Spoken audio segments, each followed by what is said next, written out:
अस्सलाम दोस्तों। Pakistan white ball के कोच माइक हैसन की मीडिया टॉक हुई है और 3-4 बड़े खास पॉइंट हैं। बाबर आजम टीम में वापस कैसे आए, क्योंकि यही माइक हैसन ने कहा था कि स्ट्राइक रेट जब तक बाबर आजम ठीक नहीं करेंगे वापस नहीं आएंगे, मगर बाबर आजम बगैर कोई मैच खेले, यानी जब से ड्रॉप हुए और जब टीम में आए बगैर मैच खेले ही वापस आ गए। स्पेशली टी20 की बात कर रहा हूं। फखर जमान पाकिस्तान टी20 से कैसे ड्रॉप होते हैं, इस सवाल का जवाब भी उन्होंने दे दिया। इंडिया के खिलाफ स्पेशली जो हार हुई और उससे हमने क्या सीखा, इसके ऊपर भी उन्होंने जवाब दिया। और मोस्ट इंपॉर्टेंट थिंग के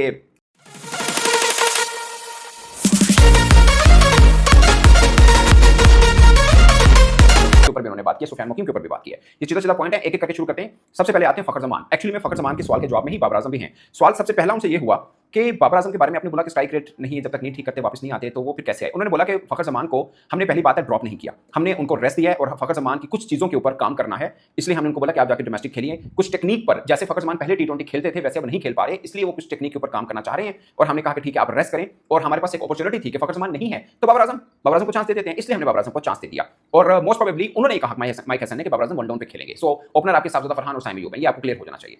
मगर एक बड़ी खास बात जो उनकी बातों से मुझे लगी, उन्होंने डायरेक्टली नहीं कहा बट कह दिया। उन्होंने ये कहा कि 3-4 चीजें हैं जिसके ऊपर हमें अभी वर्ल्ड कप की, जैसे कहते हैं वर्ल्ड कप का स्पॉट बन गया, इस पर उनसे बात भी हुई। उन्होंने बोला कि नहीं, अभी 2-3 एरियाज ऐसे हैं जिसके ऊपर कंपटीशन है, हम ये जो अभी सीरीज होनी है टी20 इस पे, और जो आगे ट्राइनेशन सीरीज होनी है इसके बाद हम किसी नतीजे पे पहुंच जाएंगे। सो अभी हमारे पास हम किसी कंक्लूजन पे नहीं है। 3 चीजें बोली। नंबर 1 उन्होंने बोला कि अगर फखर जमान वापस आते तो कंपटीशन होगा। सीधा इशारा वो बाबर आजम की तरफ कर रहे थे कि बाबर आजम के पास ये अपॉर्चुनिटी है कि वो टी20 में अपनी जगह को सीमेंट कर लें। अगर बाबर आजम सीमेंट नहीं कर पाए फिर फखर आएंगे तो फिर ऑटोमेटिकली फखर आ सकेंगे। ये बात आप सबको क्लियर होनी चाहिए, इधर बाबर और फखर जमान। अगर बाबर आजम अच्छा खेल लेते हैं तो शायद साइम अयूब वाली जगह या कहीं पर भी, या फखर मिडिल ऑर्डर में पहले चुके खेलते हैं वो एडजस्ट हो सकते हैं, बट अगर फखर को लाने अदरवाइज जगह उनकी बाबर की ही है। सो बाबर और फखर, ये आप as a fan, cricket fan भी अपने ज़हन में बैठा लिएगा कि कोच के मन में ये है, वो चाह रही है कि बाबर आजम को चांस दे दिया क्योंकि हमने फखर को रेस्ट दिया हुआ है, ड्रॉप नहीं है। फखर इज नॉट ड्रॉप्ड। ये ज़हन में रखिएगा। इसका मतलब ये होता है कि कोच ये कह रहा है कि ठीक है हम एक दूसरे खिलाड़ी को चांस दे रहे हैं, क्योंकि बहुत शोर मच रहा है बाबर आजम की। मुझे लगता है ये अंडर प्रेशर पाकिस्तान की सेलेक्शन कमेटी ने बाबर आजम को लेना भी चाहिए था, बट अंडर प्रेशर, ये मैं सिर्फ ये बात कर रहा हूँ। वैसे भी बनते थे जगह उनकी, बाबर रिजवान, मुझे तो लगता है रिजवान की शायद ज्यादा बनती थी क्योंकि कीपर वाली ऑप्शन थी। खैर उसके ऊपर भी उन्होंने बात की है, मोहम्मद उस्मान खान जो आए हैं एज ए कीपर।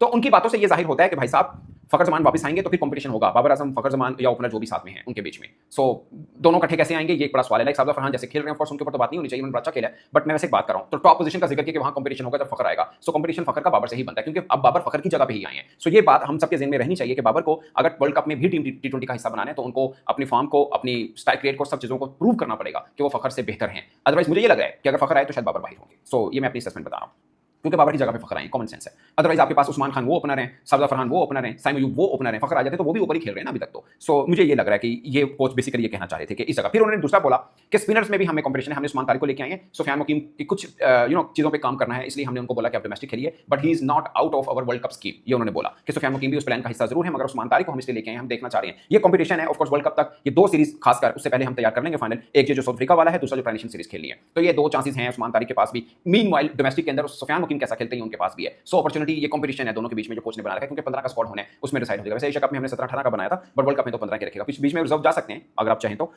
बट वो रिजर्व ही होंगे, प्लेइंग वाली साइड के ऊपर नहीं आ पाएंगे।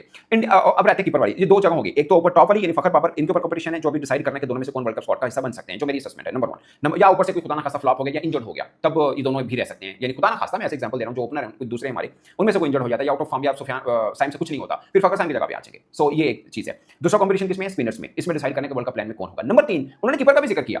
उन्होंने बोला कि मोहम्मद हारिस खुद पहले क्रिकेटर हैं जिन्होंने रियलाइज किया कि उनसे अच्छा नहीं खेला गया। फिर उन्होंने ये भी मेंशन किया कि उनकी एवरेज सिर्फ 17 की है, डोमेस्टिक में भी 17 की है, इंटरनेशनल में भी 17 को ज्यादा फर्क है नहीं है। सो उन्होंने खुद कहा कि हाँ वो जस्टिफाई नहीं कर पाए, और उनका decision making with the bat, ये लफ्ज इस्तेमाल किया माइक हैसन ने कि ये उन्हें बेहतर करना है। यानी जिसे बोलते हैं ना बैट खेलते वक्त जो गलत शॉट खेल देना या मैच अवेयरनेस ना रखना, इनडायरेक्टली वो ये कहना चाह रहे थे कि ये। लेकिन उन्होंने ये जरूर कहा कि ये कीपिंग वाली जगह के ऊपर एक कंपटीशन है जो फाइनल करना है। Like Usman Khan is not 100% in world cup scheme, या दूसरे भी आप समझ लें, हाँ अच्छा परफॉर्म करते हैं तो ऑटोमेटिकली रहेंगे, सिंपल है। बट ये 2 सीरीज के बाद जाके हमने डिसाइड करना है कि हम कहां पर खड़े हैं। तो ये हुआ। फिर बात हुई इंडिया वाले मैच की। उन्होंने बोला कि इंडिया नंबर 1 टीम है, मतलब वर्ल्ड बेस्ट टीम है टी20 के अंदर, हम फाइनल के अंदर उनके बहुत करीब थे, वहां से हम ग्रैब नहीं कर